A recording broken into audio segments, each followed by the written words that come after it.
Hey everyone, welcome to Coast to Country Upcycle Crafts. Today I am going to be making a wooden rustic garden sign. These are some old slats I've glued together with Gorilla Glue, and I'm going to use my homemade chalk paint.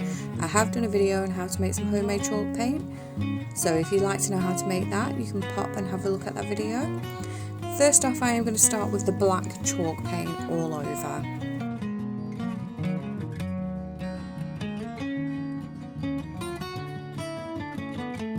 To completely cover my sign in black homemade chalk paint first.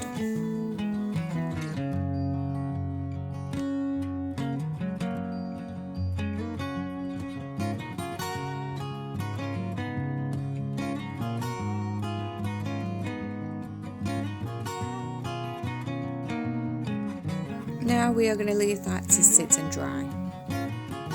Once your black layer has dried, then you're going to cover it in a white paint. This is my homemade chalk paint again, and this is a white layer. You're going to fully cover the sign in a white layer of homemade chalk paint.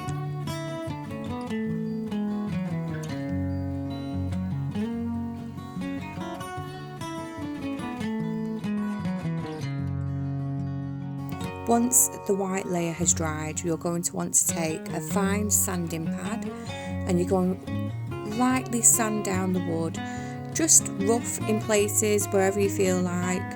It's completely up to you, your choice really. Take it as far as you want to take it. I really like the rustic edges and a really worn vintage look. You can get other people in the house to help you sand down your blocks if you want to. My family are great at helping.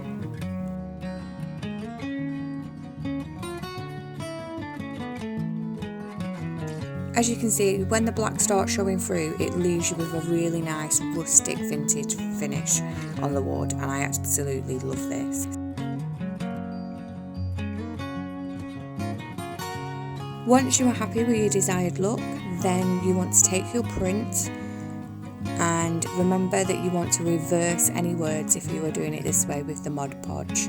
You want to reverse print on a LaserJet printer any of your images and graphics.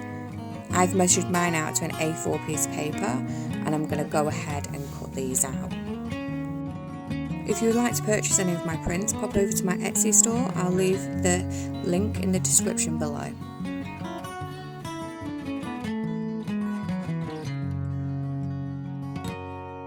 Once everything is cut out and you've decided where you want to put it on your piece of wood, I like to then add the creases in to my pieces of paper just before I glue them, as I think they sit nicely in the grooves of the wood if you do this first.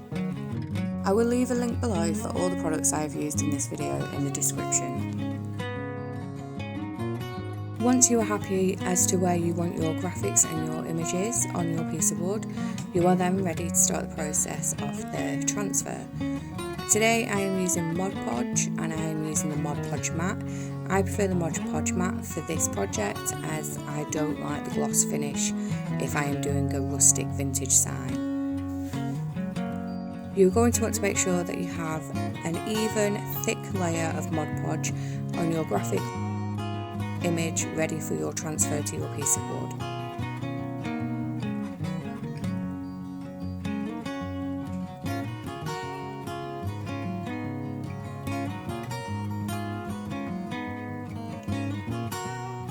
Completely smooth down the piece of paper to the wood, making sure that you get out any air bubbles, there's no creases,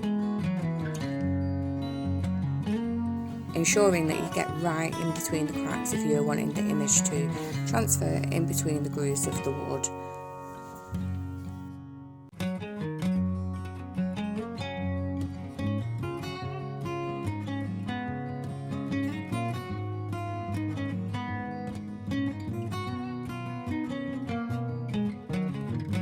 You just want to ensure that you do the same for each image and each graphic that you are transferring onto the piece of wood.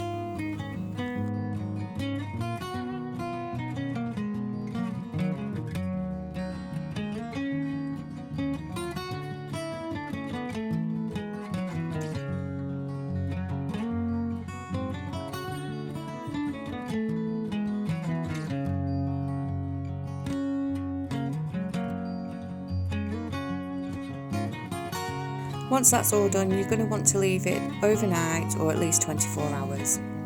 Now we are ready to begin the process of removing the paper from the wood to reveal the image and the graphics underneath. You can use a sponge or an old flannel or anything that you have to hand, and all I have here is just plain tap water. You're going to want to do a little bit at a time and keep going until you can see the image revealing through the paper like you can here. Once you have applied your water, then you are going to want to start the rubbing technique. I start in the grooves first and then work my way out. If anywhere gets a little bit dry, you can go back and add more water and just lightly dampen the areas that you want to go over. As you start doing different areas, you may find that other areas have gone like a milky colour again. You can go back to them by gently adding more water and doing the rubbing process again. I've used a flannel here just to go roughly over some patches because I want to give my images and my graphics a distressed look.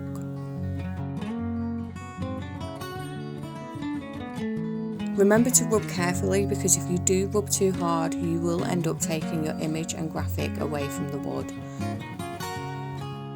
And there you have it, a garden sign ready for your garden. Thanks for watching, guys.